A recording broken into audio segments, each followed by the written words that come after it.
Assalamualaikum warahmatullahi wabarakatuh. Waalaikumsalam warahmatullahi wabarakatuh. Selamat siang untuk kita semua. Siang untuk Yang saya hormati Ibu Kepala Sekolah, Ibu Rosita dari Ludes, PDPD, dan yang saya hormati Ibu guru-guru semuanya. Puji syukur kehadiran Allah Subhanahu wa Ta'ala atas berkatnya kita dapat berkumpul pada kegiatan hari ini, yaitu implementasi pemahaman budaya positif. Adapun kegiatan hari ini akan dibuka oleh Ibu Kepala Sekolah yang akan menyampaikan kata sambutan sebelum terlaksananya kegiatan yang akan kita lakukan pada hari ini. Untuk Ibu Kepala Sekolah, saya berikan kesempatan untuk menyampaikan kata sambutan. Terima kasih atas kesempatan kepada saya untuk memberikan sambutan.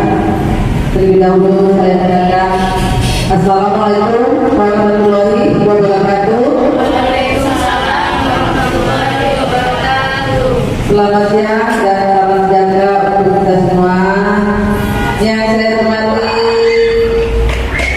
Ibu narasumber, begitu juga yang saya hormati serta yang saya sayangi, ibu-ibu yang hadir pada hari ini dalam mengikuti kegiatan implementasi pemahaman budaya positif di sekolah kita, yaitu UPD SDNI 04006 Medan Magelang.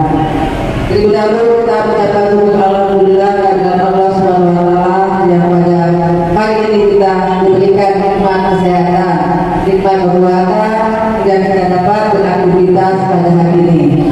Di dalam kegiatan ini, Ibu Tujuh tadi sebagai CDP angkatan ke-11 yang mendapatkan tugas untuk mengimplementasikan budaya positif di mana tempatnya bertugas yaitu SDN 04006.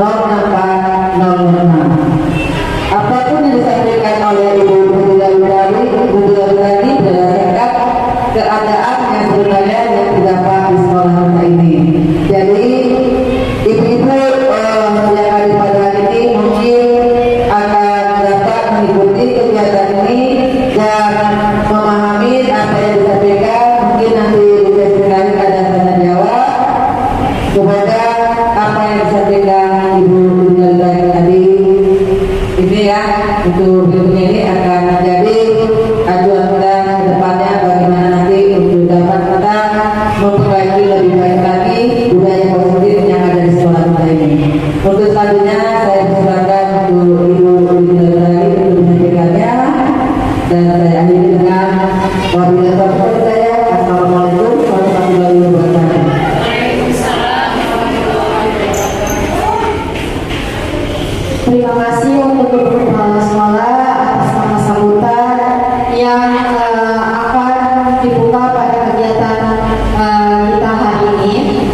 Baiklah, pada hari ini saya akan mengimplementasikan pemahaman budaya positif di UPT SD Negeri 04006 Medan Magelang. Sebagai tugas saya sebagai calon guru penggerak angkatan 9 dari tugas modul 1.4 budaya positif, yaitu aksi nyata untuk mengimplementasikan pemahaman yang sudah saya dapatkan selama mempelajari modul budaya positif tersebut. Baik, yang pertama budaya positif. Budaya positif adalah nilai-nilai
hari ini kan permainan perkenalan Melayu lawan supaya mau buka tangannya ya kan. Nah, tadi saya kenapa si A atau yang disebut Bu Ani mau buka tangannya? Karena saya ajak dia bermain dengan menyebutkan nama jari. Ini kan di kepalanya. Nah, Bu Ani ini namanya apa? Jempol. Yang ini apa? Tunjuk. Yang ini apa? Jari manis. Yang ini jari manis dari tengah. Yang ini jari manis. Dan ini jari terbuka yang saya ambil. Nah, ketika saya yang mencoba, saya ngepal tangan, Bu Ani lebih cerdik lagi. Bu Ina, saya pulang nih bawa makanan katanya. Jadi dia melibatkan suami. Jadi suami saya tadi bawa makanan. Coba buka tangannya kan harus salam sama suami. Belakang di salamnya lah terbuka tangan saya memberikan contoh tadi. Terakhir berhasil Bu Ani tadi. Alhamdulillah, terima kasih. Assalamualaikum warahmatullahi wabarakatuh. Sangat kreatif ya Bu ya, cara yang digunakan oleh Ibu Ina dan Ibu Ali, banyak sekali caranya. Nah, saya ingin tahu ini untuk Ibu Ani dan Ibu Isnawi, boleh berikan tanggapannya. Ibu tadi yang di bagian kepala tangannya terbuka atau tertutup? Terbuka ya? Terbuka. Boleh Ibu berikan tanggapannya? Assalamualaikum warahmatullahi wabarakatuh. Dengan permainan ini tadi Ibu Isnawi menutup tangannya. Apa saya bilang? Apa isinya Ibu? Hatimu. Berarti hatimu di hatiku. Hati itu adalah tanda kasih sayang, saya bilang. Kalau sayang sama saya, makanya coba buka karena cinta. Terakhir dibuka karena cinta. Itu tadi alasannya Bu. Karena cinta, terakhir dibukanya tangan. Terima kasih. Berarti caranya dengan kata-kata manis ya Bu ya. Nah, untuk yang kedua, ini yang menutup kepalan tangan siapa tadi? Yang si B tidak berhasil membuka kepalan tangan. Yang tidak berhasil. Boleh Bu Yuli berikan tanggapannya untuk pertanyaan kedua.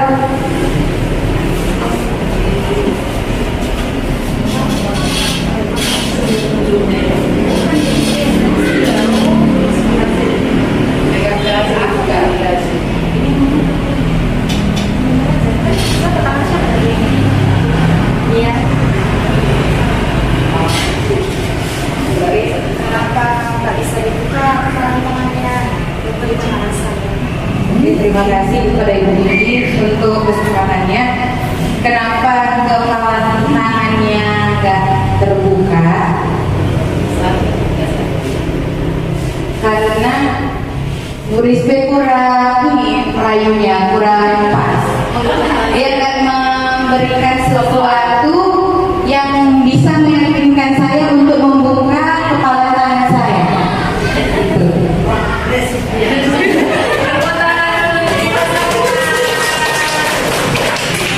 Oke, bagus sekali ya Bu ya. Nah, di sini ada soal nomor 3.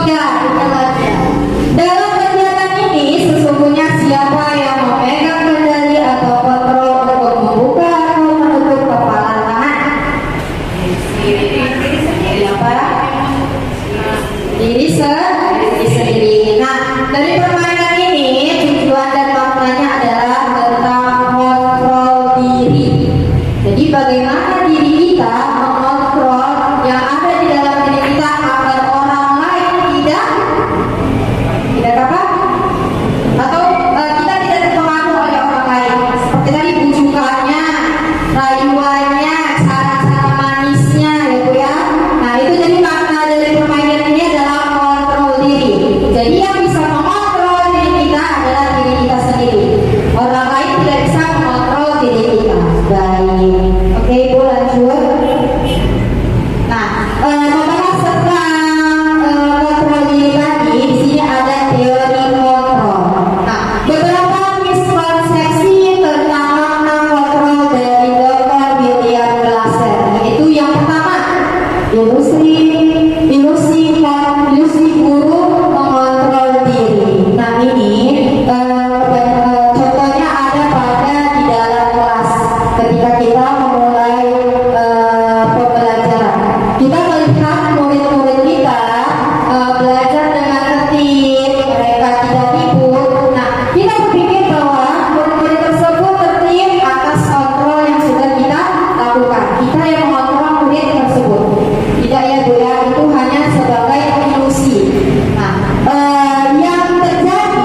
selanjutnya yang kedua, ilusi bahwa semua perbuatan positif efektif dan bermanfaat. Nah, jadi tidak semua perbuatan positif di sini itu dia efektif ya Bu ya, dan juga bermanfaat. Dan yang ketiga, ilusi bahwa kritik dan membuat orang merasa bersalah dapat menguatkan karakter. Jadi ketika kita memberi kritik kepada guru kita dan guru kita merasa bersalah, kita berpikir bahwasanya kita sudah menguatkan karakter murid tersebut. Dia sudah merasa bersalah dan mengakui kesalahannya, dan kita berpikir murid tersebut akan memperbaiki perilakunya. Nah, itu hanya sebagai ilusi. Bisa saja nanti ke depannya murid tersebut tidak melanjutkan apa yang dikritik oleh gurunya tadi, tidak menjadi perubahan bagi dirinya. Jadi itu hanya sebagai ilusi, ya. Dan yang terakhir, ilusi bahwa orang dewasa memiliki hak untuk memaksa. Nah, ini yang sering sekali kita lakukan. Kita orang dewasa, kita berpikir bahwasanya kita berhak untuk mengatur murid. Kita yang mengontrol murid kita. Kita yang mengatur murid kita.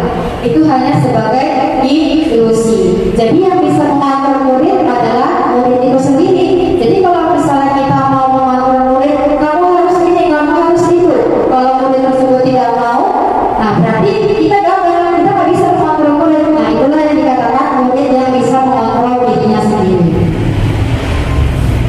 Nah, di sini ada perubahan paradigma stimulus respon kepada pendekatan teori kontrol. Nah, ini yang kita lakukan yaitu stimulus respon.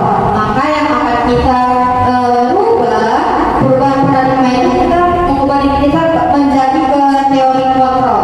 Nah, stimulus respon yang pertama itu realitas kebutuhan kita sama. Tidak ya Bu ya? Kita harus berubah paradigma kita ke teori kontrol bahwa realitas kebutuhan kita itu berbeda. Tidak ada yang sama. Kita memiliki kebutuhan yang berbeda-beda. Misalnya si A, dia kebutuhannya membutuhkan kebutuhan yang untuk menyenangkan dirinya, sementara si B membutuhkan kebutuhan kehidupannya, seperti itu ya. Nah, selanjutnya yang kedua, semua orang melihat hal yang sama itu pada stimulus respon. Nah, kita rubahlah paradigmanya menjadi teori kontrol bahwa setiap orang memiliki gambaran yang berbeda. Seperti yang sudah kita ketahui, setiap orang itu memiliki karakter yang berbeda-beda. Apalagi pemikiran, pendapat itu juga berbeda-beda. Seperti ini Bu.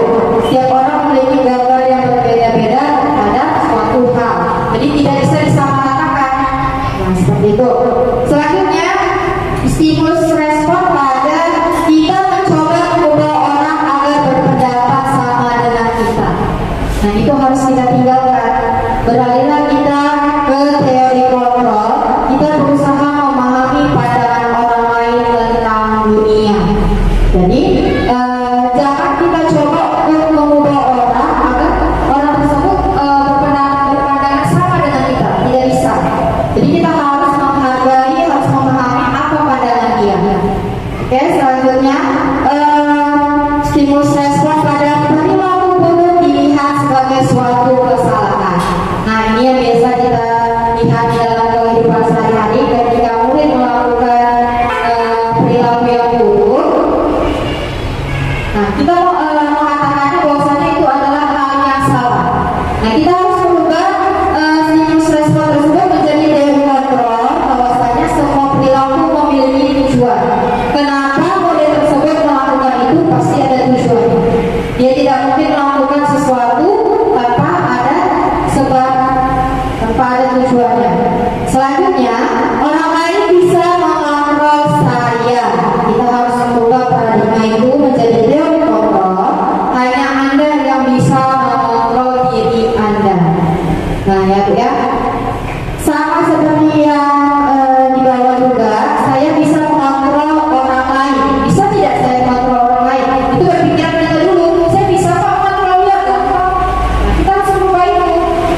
lakukan itu sesuai dengan apa yang ada pada diri kita sendiri. Jadi kita berpikir yang positif saja. Menang-menang, tidak ada yang menang, tidak ada yang kalah. Ibu boleh lanjut. Nah, materi selanjutnya disiplin positif. Nah, ada lagi ya, disiplin positif. Ketika mendengar kata disiplin, apa yang terbayang di benak Anda? Apa yang terlintas di pikiran Anda? Ayo Ibu, apa yang terlintas yang ada di benak pikiran Ibu tentang kata disiplin? Boleh berikan tanggapannya? Kata disiplin.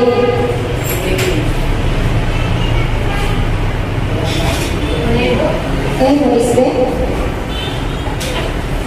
Terima kasih Bu Indi. Kalau saya mendengar kata-kata disiplin, mungkin yang terbesit di dalam hati saya itu adalah tentang kepatuhan, di mana kita patuh terhadap semua aturan yang ada. Dan begitu menurut saya Bu Indi. Terima kasih. Terima kasih Ibu. Berarti menurut Ibu Rispe itu kata disiplin berarti peraturan ya.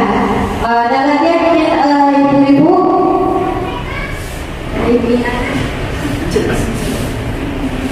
Ya, sebenarnya kalau menurut saya itu disiplin itu melakukan sesuatu aktivitas itu memang sudah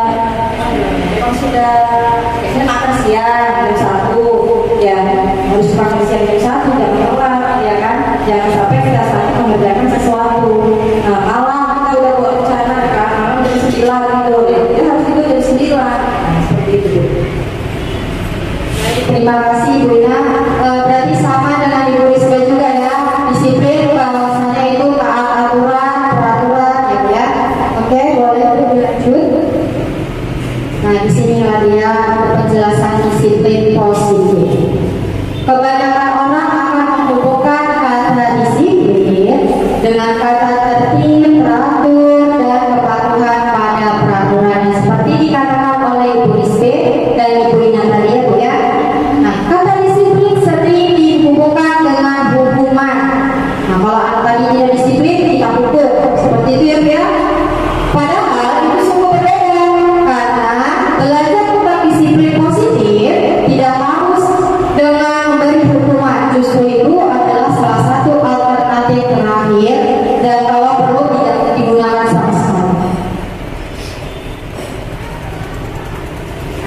Dalam budaya kita, kata disiplin dimaknai menjadi suatu yang dilakukan seseorang pada orang lain untuk mendapatkan kepatuhan. Kita cenderung menghubungkan kata disiplin dengan ketidaknyamanan. Nah, disiplin mengacu pada disiplin diri yang memiliki tanggung jawab terhadap apa yang dilakukannya berdasarkan nilai-nilai yang diyakini. Disiplin merupakan salah satu cara penerapan disiplin yang bertujuan untuk menumbuhkan kesadaran serta memberdayakan peserta didik tanpa imbalan penghargaan, ancaman, atau hukuman. Nah, ini biasa dilakukan ketika anak tepat waktu mengumpulkan tugas atau dia tepat lebih cepat mengerjakan tugas yang diberikan guru. Jadi kita memberikan reward penghargaan kepada peserta didik. Nah, itu yang biasa dilakukan ya. Nah, sebagai pendidik kita memiliki tujuan untuk menciptakan murid yang memiliki disiplin diri sehingga mereka berperilaku mengacu pada nilai-nilai kebajikan universal dan memiliki motivasi intrinsik. Nah, motivasi intrinsik ini motivasi dari dalam diri, bukan dari paksaan orang lain atau dari motivasi yang diberikan oleh orang lain, tapi dari dalam diri atas kemauannya sendiri. Nah, untuk perubahan perilaku yang lebih baik, sini ada beberapa nilai-nilai kebajikan yang dari beberapa organisasi yang berikan. Yang pertama ada profil pelajar Pancasila. Ini pasti ibu-ibu sudah tahu ya. Ada 6 ya Bu ya.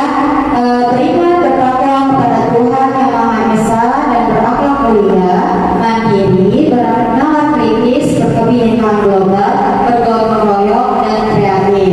Nah, yang kedua juga ada dari IPO Primary Years Program atau PYP lebih, itu dia membahas tentang sikap murid. Jadi nilai kebajikannya tentang sikap murid, toleransi, rasa hormat, integritas, mandiri, menghargai, antusias, empati, keingin-tahuan, kreativitas, kerjasama, percaya diri, dan komitmen. Dan yang ketiga dari yaitu 9 pilar karakter. Pernah mendengar itu 9 pilar karakter? Itu dari Indonesian Heritage Foundation atau IHF ya, IHF. Yang pertama itu cinta Tuhan dan segenap ciptaannya, kemandirian dan tanggung jawab, kejujuran, amanah ya, diplomatis, hormat dan santun, dermawan, suka menolong dan gotong royong, percaya diri, kreatif dan pekerja keras, kepemimpinan dan keadilan, baik dan berhati, toleransi, kedamaian dan kesatuan. Nah, selanjutnya dari petunjuk seumur hidup dan keterampilan hidup, itu tentang keterampilan hidup ya. Pertama, dapat dipercaya, lurus hati, pendengar yang aktif, tidak merendahkan orang lain, memberikan yang terbaik dari diri. Nah, kalau petunjuk hidupnya peduli, penalaran, bekerja sama, keberanian, keingintahuan, usaha, keluasan, fleksibilitas ya, berorganisasi, kesabaran, keteguhan hati, kehormatan, memiliki rasa humor, berinisiatif, integritas, pemecahan masalah, terus sumber pengetahuan, tanggung jawab, dan persahabatan. Dan yang terakhir yaitu dari The Seven Essential Virtues ya, atau Building Moral Intelligence. Itu ada empati, suara hati, kontrol diri, rasa hormat, kebaikan, toleransi, dan keadilan. Jadi ada selanjutnya ada yang lagi ya Bu ya, dari The Virtues Project, itu proyek tentang nilai-nilai kebajikan. Boleh ibu baca ya. Jadi sebenarnya nilai-nilai kebajikan ini hampir sama, tetapi ada yang lebih banyak dan ada yang lebih sedikit ya Bu ya. Nah, kalau di sekolah kita menerapkan nilai-nilai kebajikan apa Bu? Profil pelajar Pancasila. Ya benar ya Bu ya. Jadi lanjut Bu. Nah, untuk materi selanjutnya, motivasi perilaku manusia. Di sini ada 3 ya Bu ya. Untuk menghindari ketidaknyamanan atau hukuman, untuk mendapatkan imbalan atau penghargaan dari orang lain, untuk menjadi orang yang mereka inginkan dan menghargai diri sendiri dengan nilai-nilai yang mereka percaya. Jadi motivasi perilaku manusia ini ada berapa Bu? Ada yang tahu? Ada 2, ekstrinsik dan intrinsik. Nah, kalau dia motivasi ekstrinsik tadi dari luar ya, orang yang memotivasi ya, atau motivasi dari luarnya itu karena imbalan atau penghargaan yang diberikan, jadi kita pun termotivasi untuk melakukan sesuatu. Nah, kalau intrinsik itu motivasi dari dalam diri kita, bukan orang, bukan imbalan ya. Nah, untuk contoh yang pertama, jadi di sini kan ada 2 ekstrinsik dan 1 intrinsik. Jadi untuk ekstrinsik yang pertama itu contohnya yang untuk menghindari ketidaknyamanan atau hukuman. Nah, ini yang biasa kita lihat di lingkungan sekolah kita ya Bu ya. Ketika siswa datang tepat waktu atau lebih cepat, jadi kita bertanya, kenapa cepat sekali datangnya Nak? Dan anak itu menjawab, iya Bu, saya takut telat. Nah, berarti takut di sini kan dia takut dihukum. Itulah termasuk dari motivasi ekstrinsik. Dia datang cepat karena takut dihukum. Begitu juga untuk ketika mengerjakan PR ya Bu ya. Jadi semua siswa tidak ada yang tidak mengerjakan PR. Mereka takut dihukum oleh gurunya. Jadi itu termasuk motivasi apa Bu? Ekstrinsik ya, karena untuk menghindari yang namanya hukuman. Nah, untuk motivasi ekstrinsik yang kedua itu untuk mendapatkan imbalan atau penghargaan dari orang lain.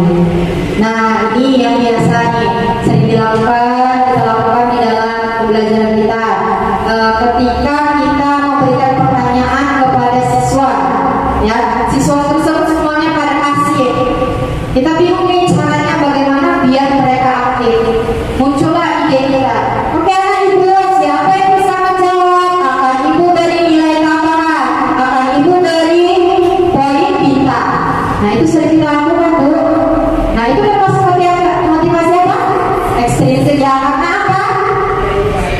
menyediakan dan di luar, karena imbalan mengharapkan imbalan. Nah itulah dia yang motivasi prinsip yang kedua, mengharapkan penghargaan, imbalan ataupun pujian dari orang lainnya ya. Nah selanjutnya untuk motivasi intrinsik. Nah untuk menjadi orang yang mereka inginkan dan menghargai diri sendiri dengan nilai-nilai yang mereka percaya. Ini gampang sekali ya contohnya. Memang motivasi dari dalam anak, ketika anak datang tepat waktu, iya bu, saya mau datang cepat, memang kemauan saya bu, biar cepat, biar enak gitu. Tidak ada paksaan dari orang lain ataupun tidak ada ketakutan dari anak tersebut.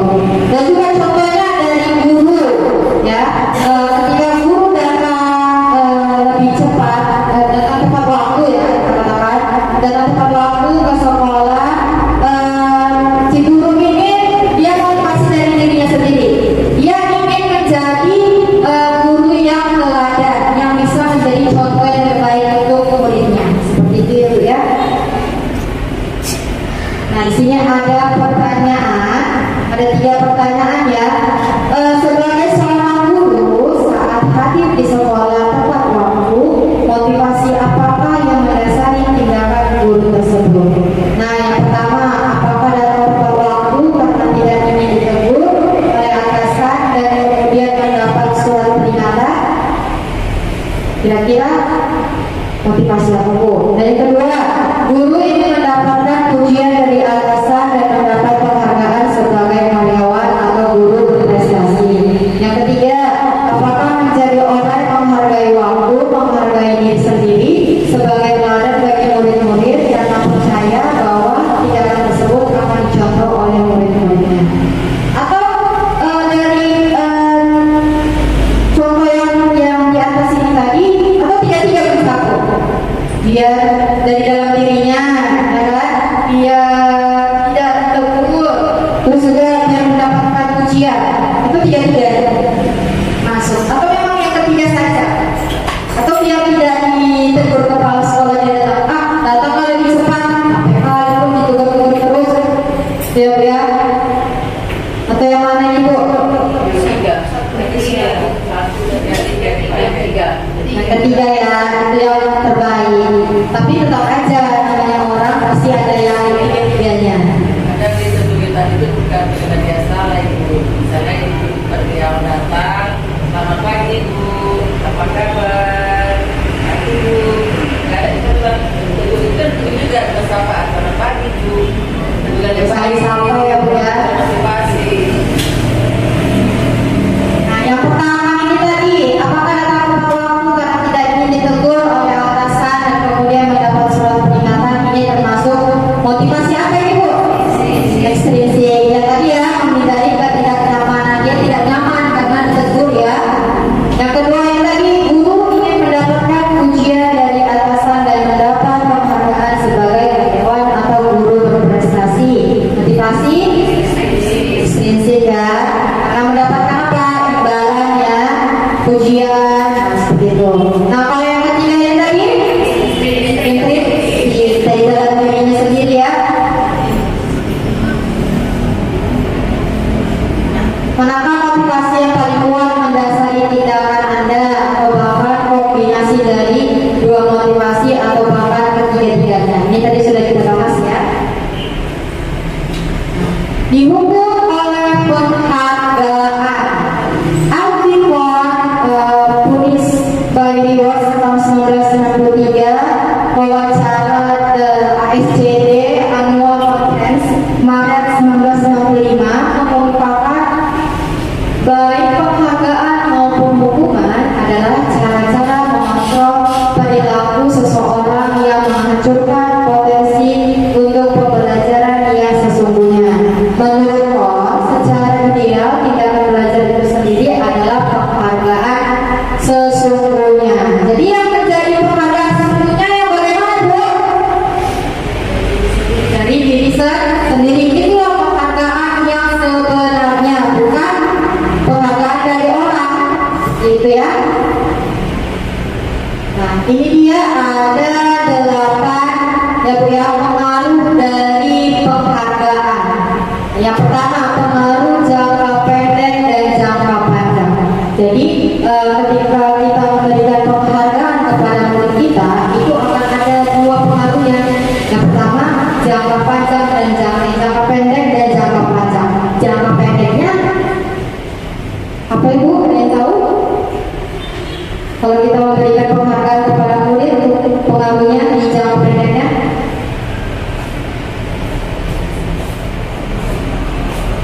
Ya, anak itu dia jadi akan rajin ya. Nah, untuk jangka panjangnya ini dia. Anak tersebut akan terus-terusan mengharapkan penghargaan. Jadi ketika gurunya tidak memberikan penghargaan reward kepada murid itu, dia pun tidak akan mau melakukan yang disuruh oleh gurunya. Jadi di mana ada penghargaan, di situ ada perilaku. Seperti itu ya. Nah, penghargaan tidak efektif. Jadi penghargaan ini tidak efektif. Ketika kita memberikan penghargaan kepada murid kita, jadi pada waktu itu saja untuk berkelanjutan anak tersebut sama seperti jangka panjang akan menagih terus. Jadi tidak efektif bagi kita. Selanjutnya penghargaan merusak hubungan. Ada yang tahu maksud dari merusak hubungan?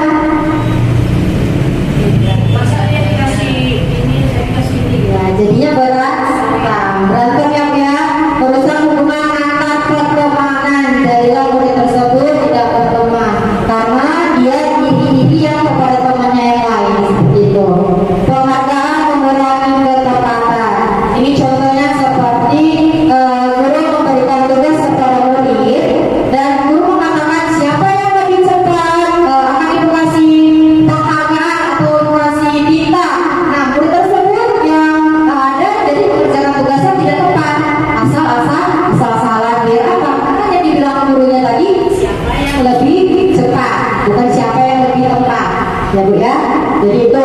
Nah, selanjutnya penghargaan menurunkan kualitas, sama seperti yang ketepatan tadi.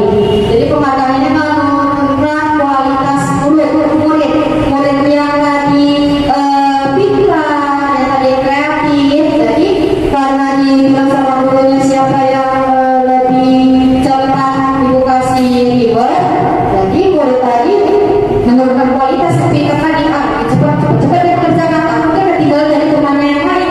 Jadi cepat-cepat dia mengerjakan tugasnya, terus sudah siap. Padahal dia dikerjakannya salah. Jadi itu menurunkan kualitas. Padahal murid itu sebelumnya muridnya pintar. Nah, ini penghargaan mematikan kreativitas. Mematikan kreativitas siswa. Jadi ketika guru memberikan penghargaan, sama seperti yang contoh yang lain tadi, ketika guru bilang kepada si murid tadi siapa yang lebih cepat, jadi dia lebih cepat-cepat dia mengerjakannya. Jadi hilang kreativitasnya, tidak ada kreativitas dalam itu. Ya, contohnya dalam menggambar, siapa lebih cepat ya, nanti ibu kasih hadiah. Cepat-cepat yang menggambar.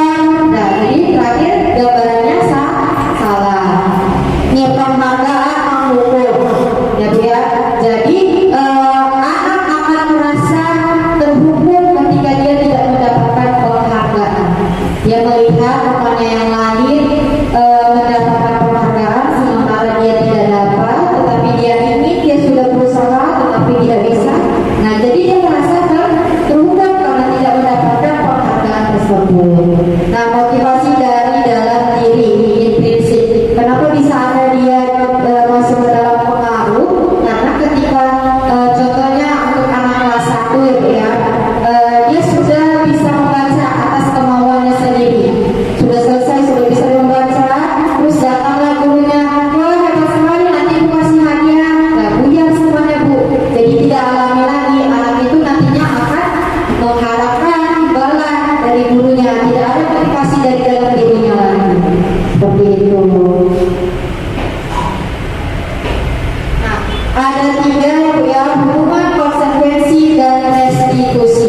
Di sini hukuman itu dia bersifat satu arah dari pihak guru yang memberikan.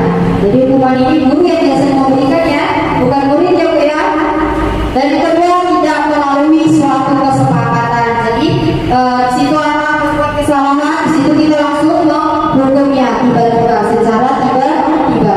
Hukuman yang diberikan bisa berupa fisik maupun psikis. Ada yang tahu contohnya hukuman fisik atau psikis? Menghafal. Kalau mentabunya fisik tadi menulis, kalau dia psikis menghafal. Ada lagi Bu yang lain memberikan contoh Bu? Kalau menurut saya yang misalnya kita dia dengan cara memperlihatkan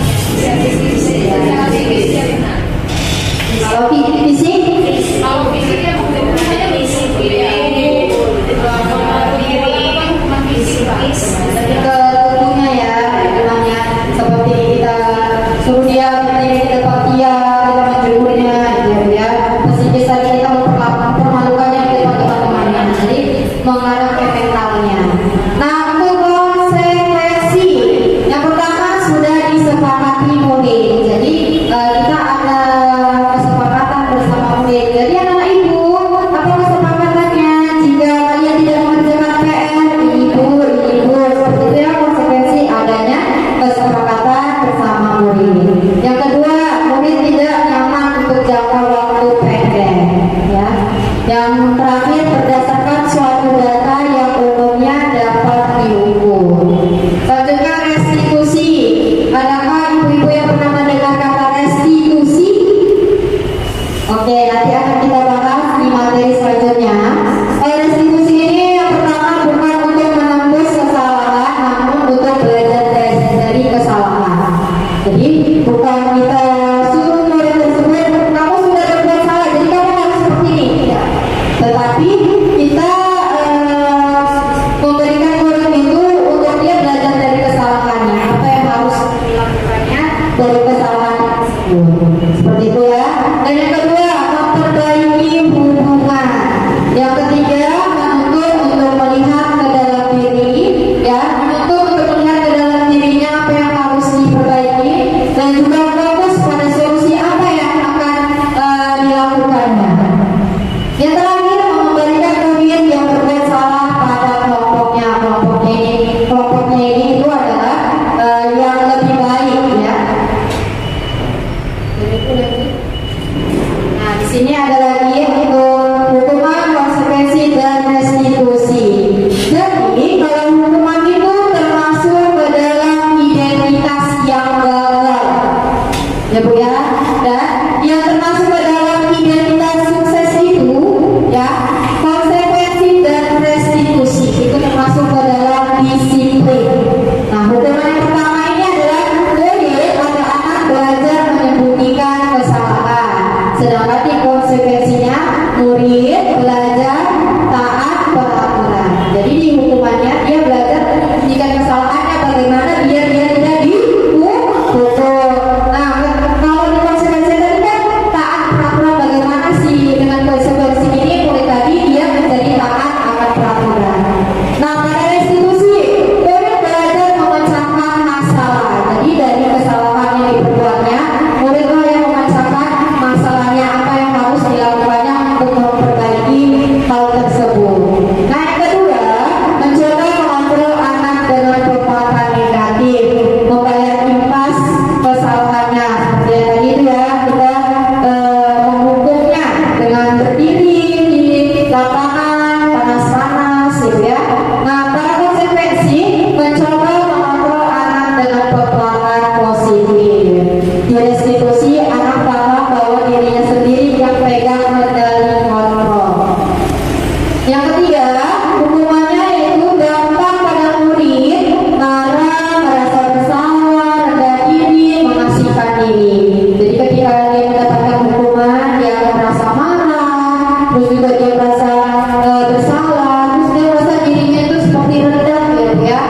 Terus juga dia karena malu dari teman-temannya karena kena hukuman, jadi dia mengasihkan diri. Selanjutnya juga dalam konsekuensi kehilangan hak waktu jeda seorang diri, terus penahanan. Jadi dia ketika kita memberikan konsekuensi kepada murid, dia mendapatkan waktu jeda. Pada restitusi, murid atau anak ini tidak kehilangan waktu, namun bersemangat untuk memperbaiki diri.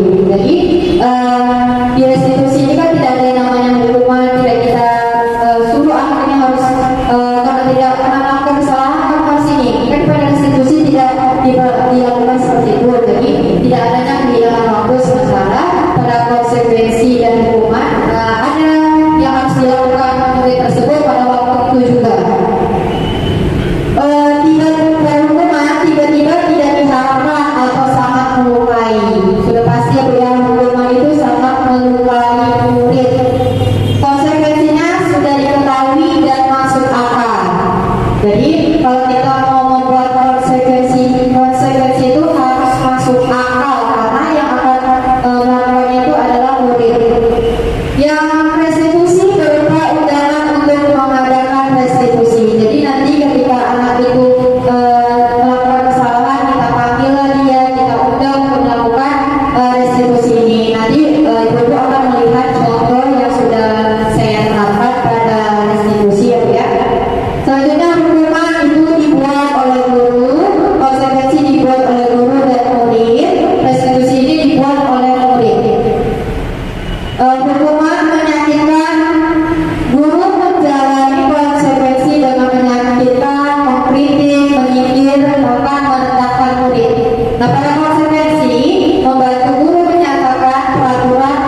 Di sini ada soal yang Bu ya, Ibu boleh tentukan ini termasuk hukuman atau konsekuensi. Mencatat 100 kali di dalam 10 kalimat, saya tidak akan terlambat lagi karena terlambat ke sekolah. Termasuk hukuman atau konsekuensi?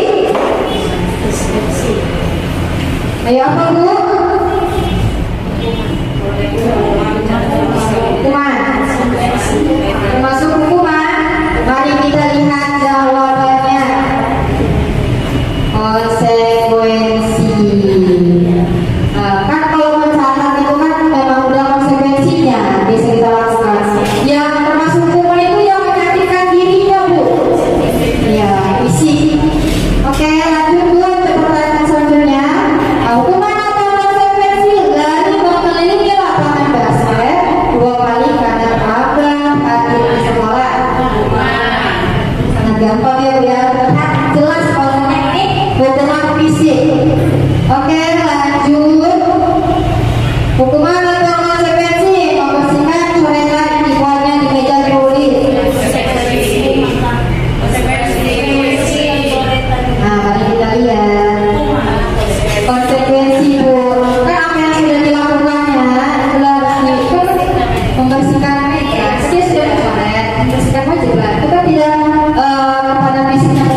di sini guru berbuat pada pokok guru berbuat menghati, menunjuk, menyakiti, menyindir. Jadi pada perilaku kontrol ini, ketika murid berbuat salah, guru memukul murid dengan cara menunjuk-nunjuknya, kamu ya, kamu sudah berbuat salah. Gitu-gitulah gurunya marah-marah ya Bu ya. Nah, pada membuat orang merasa bersalah, guru berceramah menunjukkan kekecewaan mendalam. Jadi guru tersebut berceramah kepada murid dengan rasa kecewa sehingga murid tadi merasa bersalah. Nah, pada selanjutnya itu kalimat yang digunakan adalah kalau kamu tidak melakukannya, saya akan menunjuk-nunjuk. Itu untuk bagian pemukul. Nah, untuk membuat orang bersalah, kamu sudah mengecewakan ibu. Nah, seperti itu ya Bu untuk katanya. Dan kasar dari hukuman tadi, itu dia gurunya membentang, muridnya jadi membentang, mendendam muridnya, terus juga jadi menyalahkan orang lain. Nah, kalau untuk pada membuat orang merasa bersalah, hasilnya menyembunyikan, menyangkal, dan berbohong. Nah, untuk identitas berhasil itu pada perilaku kontrol positif, terus juga ada kontrol diri. Nah, di perilaku kontrol positif ini itu termasuk teman atau pemantau. Dia masuk dalam motivasi ekstrinsik ya Bu ya, dari luar. Nah, guru berbuat membuatkan alasan-alasan untuk muridnya itu pada kontrol teman. Terus guru berkata, lakukan untuk bapak atau ibu. Ya sudah, nanti bapak atau ibu bantu bereskan. Itu kalau untuk dia sebagai kontrol teman. Nah, hasilnya apa? Itu jadi muridnya ketergantungan. Nah, selanjutnya pada kontrol pemantau, guru berbuat, hitung dan mengukur. Nah, guru berkata, apa peraturannya, apa konsekuensinya, apa sanksinya, apa yang telah kamu lakukan, apa yang terjadi sekarang. Nah, hasilnya apa? Menyesuaikan bila diawasi murid.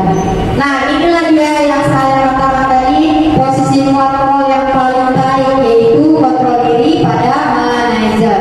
Guru berbuat mengajukan pertanyaan-pertanyaan kepada murid, lalu guru berkata, apa yang kita yakini? Apa kamu meyakini hal tersebut? Kalau kamu meyakininya, maukah kamu memperbaikinya? Kalau kamu memperbaikinya, jadi kira-kira hal tersebut apa yang akan mendapatkan tentang dirimu? Hasilnya apa? Jadi menguatkan watak atau karakter murid tadi. Nah, selanjutnya yaitu pada tadi guru ya Bu ya, sekarang pada murid. Nah, kalau di bagian pemukul, murid akan berkata saya tidak peduli, hanya seperti itu. Dan dampak pada murid apa? Dia bakalan mengulangi kesalahan berulang kali, perilaku menjadi agresif ketika kita memberikan hukuman kepada murid. Nah, pada membuat orang merasa bersalah, murid berkata maafkan saya.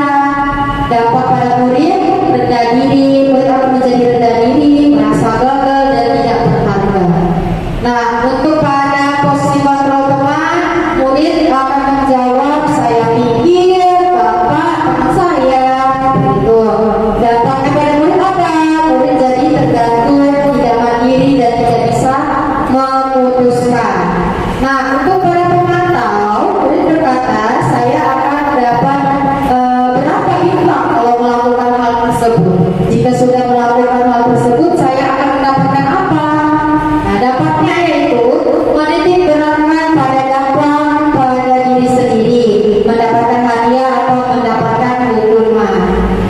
Nah, pada posisi manajer, murid akan berkata, bagaimana caranya agar saya bisa memperbaiki kesalahan ini? Saya akan memperbaiki masalah ini dengan, nah, dampak pada murid itu mengevaluasi diri bagaimana menjadi diri yang lebih baik. Nah, di sini ada contoh kata-katanya lagi ya Bu ya. Untuk bagian pemukul, guru-guru yang menerapkan posisi pemukul akan berkata, patuhi aturan saya atau awas. Kamu selalu saja salah. Selalu, pasti selalu yang terakhir selesai.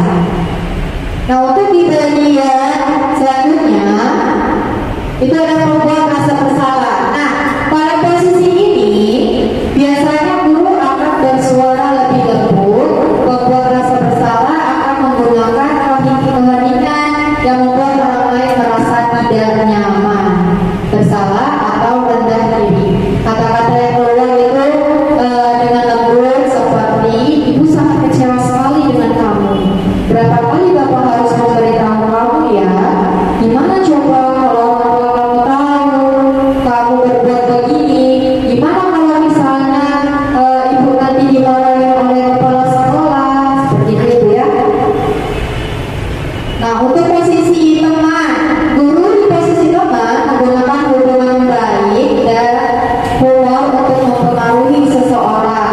Mereka akan berkata, ayo bantulah dari bapak ya.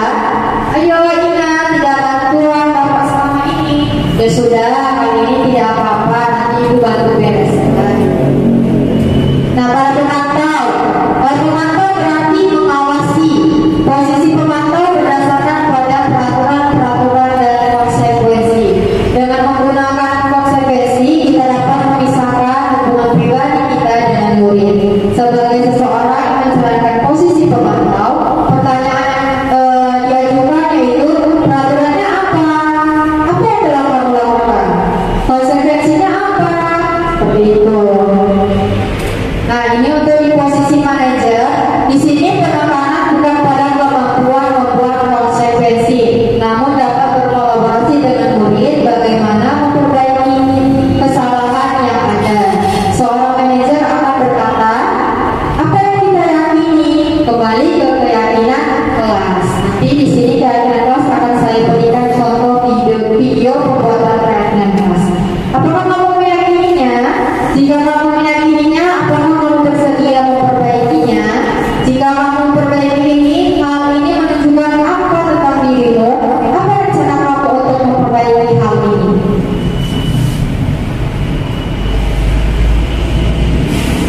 Nah, di sini ada pertanyaan. Saya kecewa sekali dengan kamu. Kira-kira ini termasuk apa ya Bu ya? Posisi kontrol apa? Saya kecewa sekali dengan kamu. Membuat merasa bersalah. Iya. Mari kita lihat. Oke, benar ya. Selanjutnya,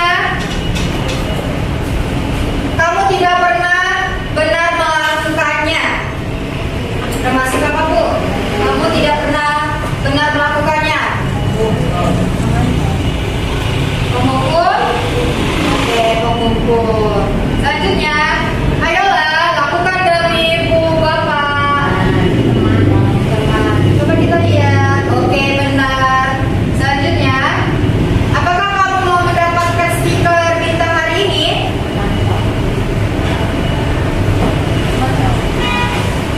Baik Bu, memantau. Oke, benar ya. Selanjutnya, bagaimana kamu bisa menyelesaikan masalah ini? Manajer, kita lihat. Oke, tepuk tangan dulu. Benar semua jawabannya. Dan selanjutnya, nah kita masuk pada keyakinan kelas. Keyakinan kelas. Kenapa keyakinan kelas? Mengapa tidak peraturan kelas saja? Ya Ibu, ada yang tahu? Ada yang tahu? Kenapa keyakinan kelas? Mengapa tidak peraturan? Karena itu intinya isinya hampir mirip-mirip dengan kesepakatan kelas juga. Oke, mari kita lihat jawabannya. Nah, karena dengan keyakinan kelas akan membuat siswa yakin terhadap apa yang harus mereka lakukan di dalam kelas tanpa ada unsur pemaksaan dari orang lain.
mengerjakan tugas atau ujian.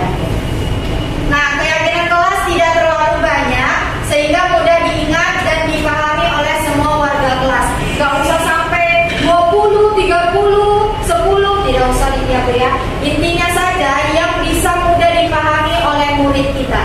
Jadi untuk apa banyak kalau satu pun tidak bisa diyakini oleh mereka. Seperti itu. Keyakinan kelas sebaiknya sesuatu yang dapat diterapkan di lingkungan tersebut. Langsung di lingkungan kelas ya.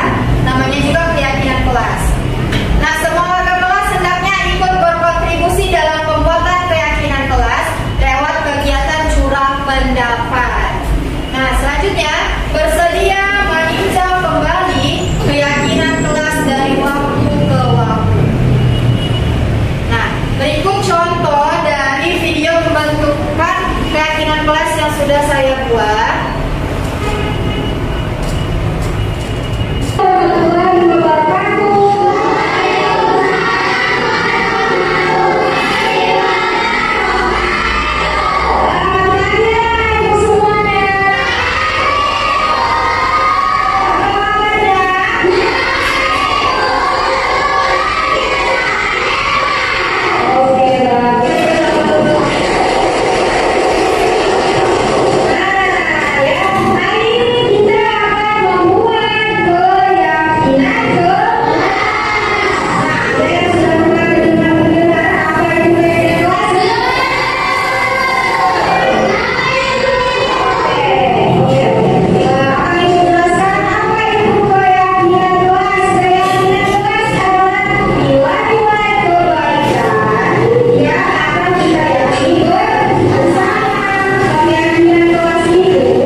Lalu apa yang mengubah paradigma ibu setelah mengikuti kegiatan ini?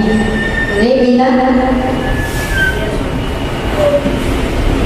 Ya, saya akan menjawab bahwa apa yang mengubah paradigma saya yang saya dapatkan dari penjelasan tadi. Saya menjadi tahu kalau kita itu tidak boleh mengatakan tidak, Ibu. Jadi kita harus menggunakan kata yang positif, seperti jangan membuang sampah sembarangan, itu tidak boleh.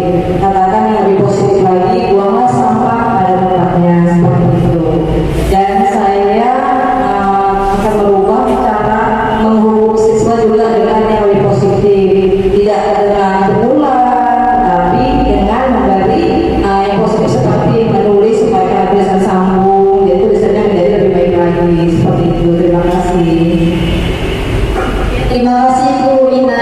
Beri tepuk tangan untuk Bu Ina atas tanggapannya. Ya, jadi dari Bu Ina tadi mendapatkan perubahan paradigma pada keyakinan kelas dan hukumannya Bu ya. Jadi kalau untuk di hukuman, guru tidak lagi memberikan hukuman, tapi guru mengambil posisi kontrol tadi, posisi manajer ya, atau pada restitusi, penggunaan restitusi. Selanjutnya untuk nomor, ada lagi ibu yang lain mau menanggapi soal nomor 1? Oke, kita lanjut soal nomor 2. Perasaan apa yang muncul selama mengikuti sesi ini, khususnya mengenai makna disiplin dan motivasi intrinsik? Boleh ibu? Kayaknya yang dari belakang ini kurang semangat. Boleh ibu menjawab, Bu Devi? Nomor 2.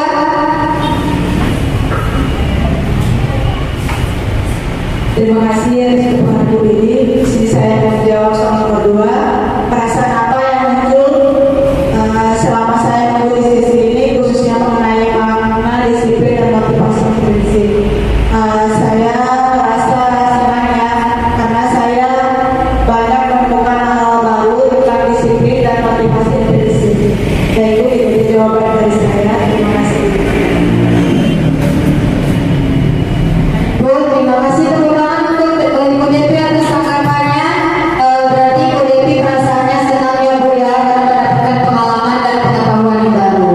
Oke, ada lagi dari ibu-ibu yang lain mau ingin menyampaikan nomor 2? Ibu Ali, saya persilakan. Terima kasih. Baiklah, di sini motivasi intrinsik itu sangat baik untuk diri kita sendiri. Gimana kita menjadi guru yang benar-benar memberikan contoh baik kepada siswa, bukan hanya untuk mendapatkan pujian dari kepala sekolah kita. Bahwa disiplin itu memang karakter dan terbentuklah diri yang memang benar-benar itu diri kita. Tidak misalnya didapatkan karena adanya hadiah, adanya bentuk pujian, tidak, karena itu memang diri kita lah, dimana kita sadar bahwa disiplin itu memang pembentukan karakter yang baik untuk ditiru oleh peserta didik kita dan dapat dicontoh untuk lebih baik ke depannya. Itu tadi. Terima kasih. Terima kasih untuk Ibu Ali atas tanggapannya. Tepuk tangan untuk Ibu Ali. Ya, seperti dikatakan Bu Ali, bahwasanya motivasi intrinsik itu dari dalam diri kita ya. Karena sebagai guru kita harus memberikan contoh yang baik kepada murid kita. Oke, lanjut ke nomor 3. Peran seperti apakah yang saya telah lakukan selama menjadi guru? Ini lebih kepada posisi kontrol ya Bu ya, yang ada 5 posisi kontrol tadi. Kira-kira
sebagai manajer